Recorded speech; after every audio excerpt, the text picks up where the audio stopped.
Welcome everyone once again to the Q Show. And today we have a very special guest with us in the person of Mr. Charles. Like we've said on this platform before, that the essence of this platform is to educate Africans on the latest development in technology, specifically right now, artificial intelligence, how we can make use of artificial intelligence in our daily day-to-day living, how we can use it in our business to improve our productivity and the likes. So today we are happy to invite on Mr. Charles to tell us more about what he's using AI to do, is some of the things he has achieved over the course of the years of him starting. And before I take the stage, I'll just hand it over to Mr. Charles to give us an introduction of himself, what he does, what his company is all about. Good evening, everyone. My name is Charles, and I'm a web developer and a tech entrepreneur. I've been working in the web space for a while, and since the advent of AI, I've integrated it into my workflow mostly as a developer. I use AI tools, AI agents, and it helps speed up my work execution. So I've started a company called Class Diaspora. It's a platform that connects Nigerian teachers with diasporan parents. The whole idea stems from the Jaffa flow, where a lot of people have left the country, and while they are there, they also want their kids to have cultural connections. And most times they use referrals to try to get that connection. So we built the platform to solve that problem. Firstly, it's an educational platform. When I mean educational, it simply means that the tutors and teachers on Class Diaspora are simply offering their services to diaspora parents. So because of the loss in languages, especially Eastern Yoruba, Igbo, and the rest of them, that was what bettered it before we included other subjects that they were asking for. All right. The aim was actually to solve the cultural connection before it exploded to can we get a physics teacher and the rest of that. So the platform is solving the connection problem. And then we are integrating AI into the matching of this, whereby parents can use natural language to search for the kind of tutors they want. Do you understand? So that's where the AI comes in. It also helps teachers get personalized updates as well as bio suggestions and the rest of it. But we are still developing because it's barely 2 months and we can pivot to any direction. But most importantly, we want to see how we can include AI to solve both the tutorial part of it as well as the ease of use of the platform. Okay, thank you very much for that. It's actually interesting how uh, the whole idea is from problems or from identification of some other people's what their concern is all about, to how you can integrate that, how you can make that into something tangible and sell out. And of course, we have AI now that can easily help you build some of these things. Okay. Yeah. So Class Diaspora is solving both an education and economic problem. Yeah. Okay, so you were Okay. asking about the educational and economic problem that the Class Diaspora is trying to solve. So maybe you can tell us more about that. I understand that it's a way to kind of like bridge people who are no longer in probably Nigeria or other parts of Africa, and their parents still want them to have that kind of connection, because technically, like, we have different cultural values, different morals, and some of it might not be like when you go out, you might not want your kids to have certain kind of mindset. You still want them to have some of the knowledge from back home. Because I also remember one of my nephews, like my sister was very particular about the school that the kid was going to go to abroad. So it had to be like a Christian school so you can have this particular values. Yeah. So if you can explain how that ties into that with Yeah, Class Diaspora. okay. Class Diaspora stems from one conversation, a Canadian client of mine who asked if I can connect him to a teacher that can teach his son, Ethan. That was the beginning of it all. he complained about how a lot of these kids don't know their language, and he is a member of a WhatsApp community of over 800 to 1,000 Nigerian indigenes in Canada. And I was like, okay, I got him one, and then someone else referred. Then I was like, they can do this themselves. Just give them a platform. But what they are trying to avoid is the trust issue here, because you cannot just engage anyone without vetting the person. And that's our selling point on Class Diaspora. We verify our teachers. So we have solved that trust problem. And at the same time, we've provided the solution to connecting their kids to home, especially for values, quality education, and basically let them don't lose themselves, as a lot of people do when they leave the shores of this country. So we have solved that problem. All right. So yeah, and you also mentioned like AI, and I would like to kind of pick your brain on. I mean, you've deployed your product. I guess people are using it, and many people are kind of like worried about AI and how it might replace jobs. So, So, what are your perspectives on this as a founder? okay, as a founder, most times I use an analogy, right? Because there's a tool doesn't mean that you lose out those skilled, competent people. When the sewing machine was invented, it doesn't mean we all start sewing our clothes. It simply makes the work of the skilled person easier. So the integration of AI into Class Diaspora is to make the search first easier, because a lot of people use ChatGPT, so they already know how to use natural language. So we are integrating it to our search feature, where you could easily use natural language to search for the best teacher, and the AI matches that based on your criteria, right? And also it helps teachers, on the other hand, to get tips on scheduling, performance, in short, basically make their life easy. So AI is a plus. It's not a problem. I've never seen it as that. And I think most of us that have not embraced it are people that don't really understand its power and how to apply it to their daily life. So that's my take on AI integration. And Yeah, sorry, I still want to like dig deep into what you just explained. I'm kind of interested in how you currently use the AI to like match. Like, I'm sure maybe you're thinking about patents. Like, is that kind of like a patented technology, No. or is this something you can share with us? Yeah, I can, because we are not fully into that AI integration yet, because there's a lot of things to be done, especially when it comes to choosing the LLM model and API payments and the rest. But since we only have our MVP at the moment, what we did was use the scripting language we use in writing our code to study our own database models of feature matching, basically. So there's no external LLM integrated yet. We are developing our mobile app, and that's where most of this will be embedded into. Okay, that sounds good. And so you mentioned that a lot of people are not embracing AI, which actually is true in Africa. If you talk to an average African and an average Nigerian, still don't know really what AI is or how they can use it. So what advice would you have for them moving forward? Okay. Personally, most of my students, because I have a team of that, we train a lot of students that want to learn web design and development, right?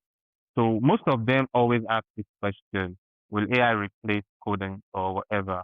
I only say this: be skillful first, right? Before you now start integrating AI into it. It will make your job easier. So for the common person that's not, let's say, dev person, AI will make their life easy. And they've been using it in different places without even paying attention to it. We see AI in WhatsApp chat, Meta, for instance. A lot of people use ChatGPT effortlessly. If you look at it, it's the use case of the individual. All right. So those that are not embracing it, I don't think they need it at that time or understand they need it for whatever they want to solve. So my advice is always be open-minded to learn and see how you can enhance your job, basically. And I like the point you raised about the person being skillful first. And we've actually mentioned something like that, something similar to that on this platform, in which we say, before you can really see the essence or the usefulness of AI in a particular field, you have to have a base knowledge of that particular field.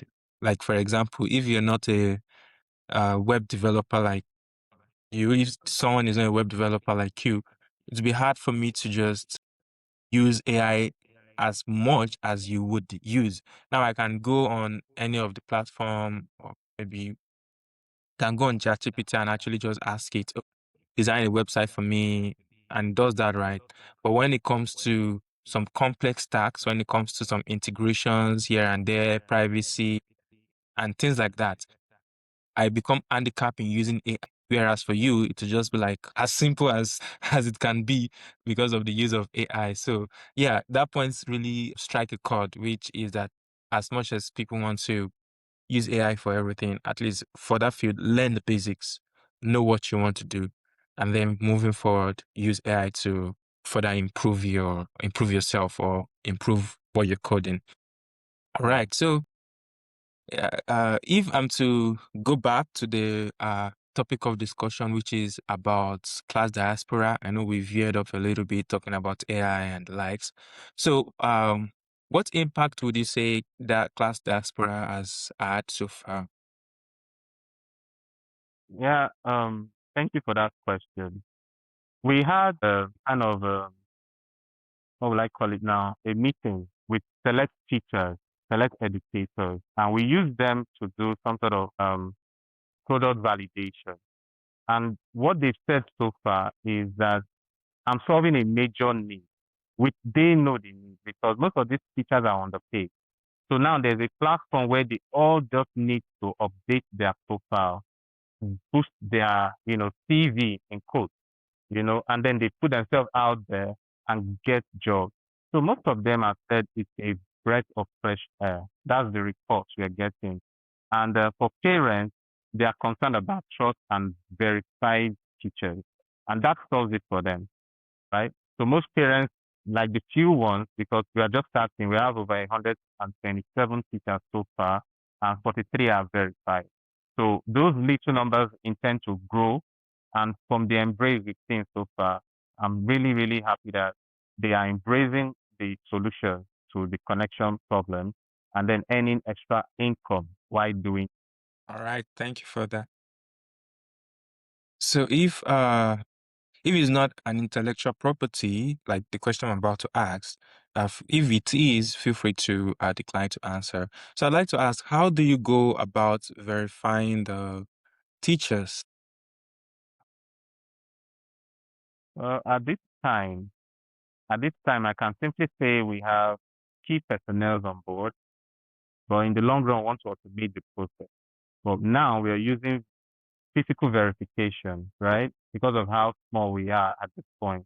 So we have educators whose job is simple. It's automated, so to say. Let me explain. When a teacher signs up on Class D, they go through the verification process by clicking the Get Verified button.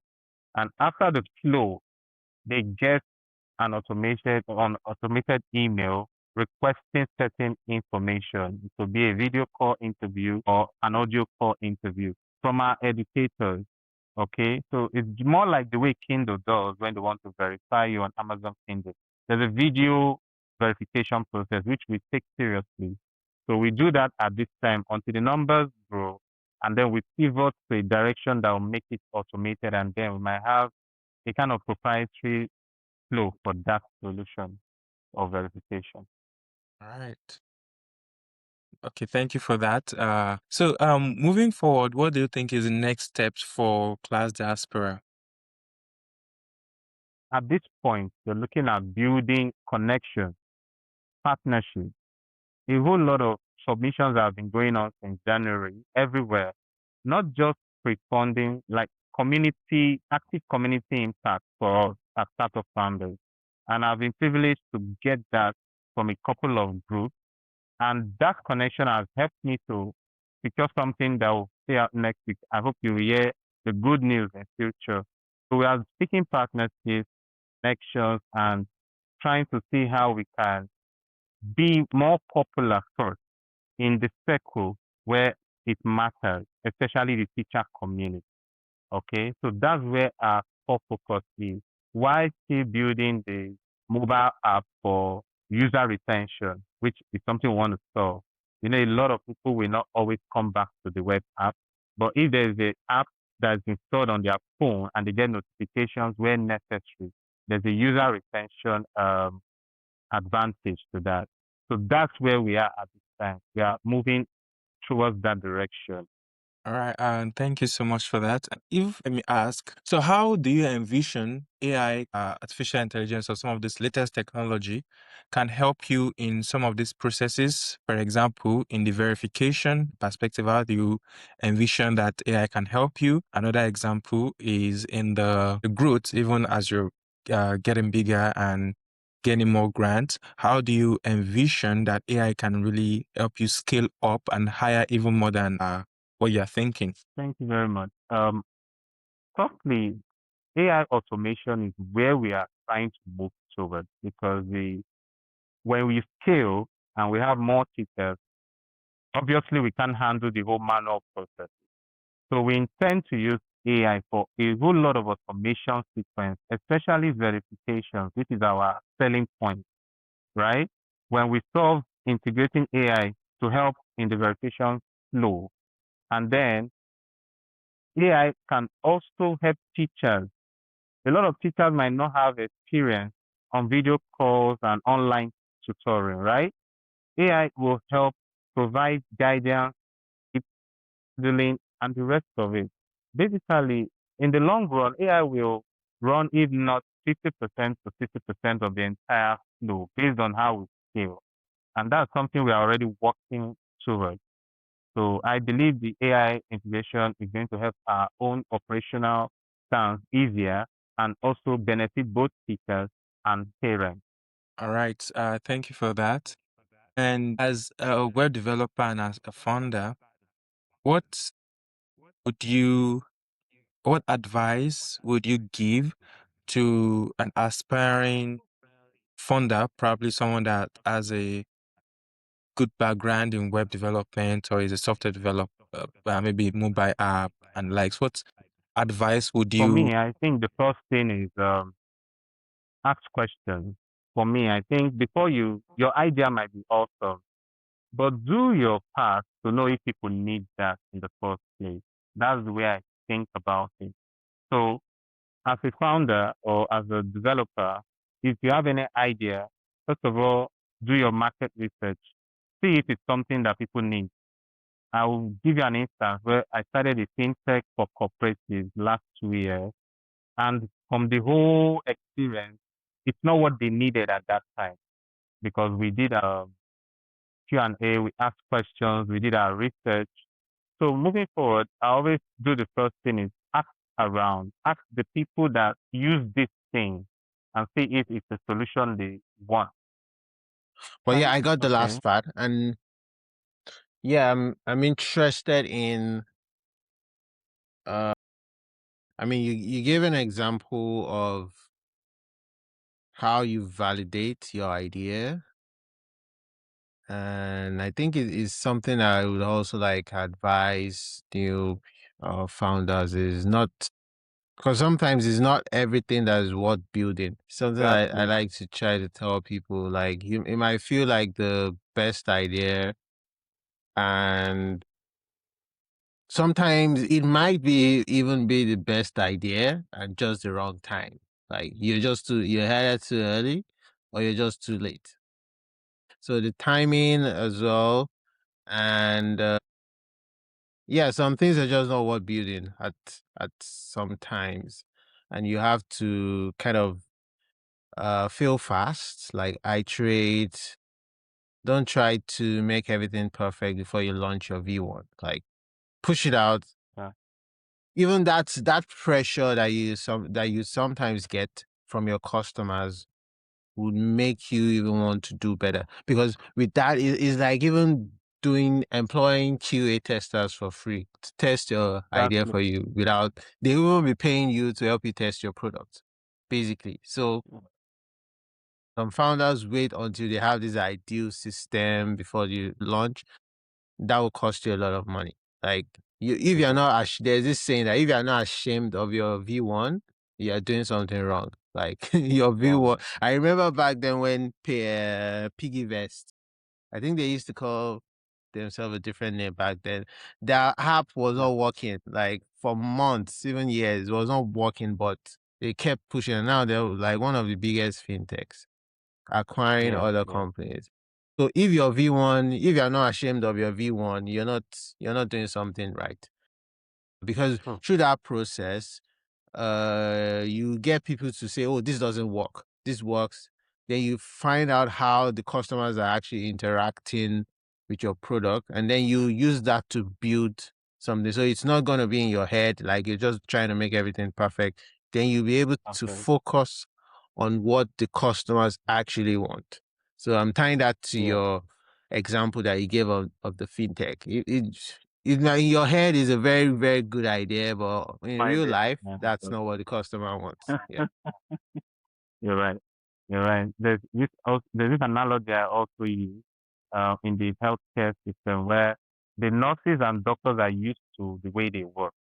But you, the patient, think that it's either they are slow or the paper usage is obsolete. So most times people outside are the ones that create solutions, not even people within the industry. So it might be wow in your head, but would they be willing to shift to your own idea? And that's the question where Q&A comes in. So I understand totally. All right. Thank you everyone once again for joining us on this episode, and we are glad to have Mr. who have given us an idea, delve into entrepreneurship, delve into AI, delve into how AI is helping him build what he wants to build to solve a real problem in Africa. And we are grateful for that. And of course, to all our listeners, we are also thankful for joining us. And make sure you follow us on all our social media. And thank you. See you next 2 weeks.